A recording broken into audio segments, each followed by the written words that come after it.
Janet and John go to a toy fair.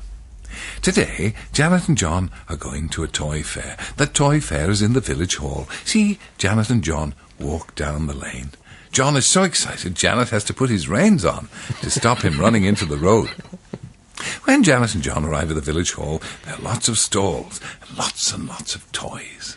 And John is very excited. See the damp patch. Janet says to John, "Here's your pocket money. Try not to spend it all." "Thank you," says John, and hops and skips off to look at the toys. He does, you know.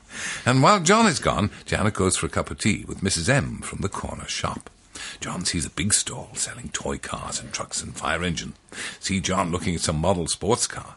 Mrs. Phillips, who's running the stall, says, "Are you a collector?" "No," says John. "I just like to play with them." "Quite right," says Mrs. Phillips. "That's what they're for. Be careful with those. They're worth quite a lot of money. That one's a 1952 Cooper Bristol, and the other is the 410. Mrs. Phillips is getting the car out for John, and he drops it on the floor. See John pick it up. Kind John. Hear John make car noises. John says, "I have one like this too." See John point at a model fire pump. "But it's still in its box. I always put my toys away in their boxes when I play with them." Mrs. Phillips says, "If you still have it in its box, that model is worth £50. Mr. Phillips has the dinky version, which is not quite as large, and the paint is a little worn. But yours is much rarer. I'd be very happy to pay you £50 if you wanted to part with it." "Thank you," says John. You can see where this is going. John sees Janet waving to him. "Goodbye, Mrs. Phillips," says John. John skips over to meet Janet.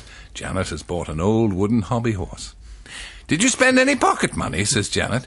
"No," says John. "The toys are very expensive, but I was playing with Mrs. Phillips after one of her Bristols fell out. And when I told her about my big red pump, she got very excited and said her husband only had the dinky one, and it's a bit worn, so she'd be very interested in getting mine in the box and would happily pay me £50. Can you ride someone down on a hobby horse?" Janet can. Poor John.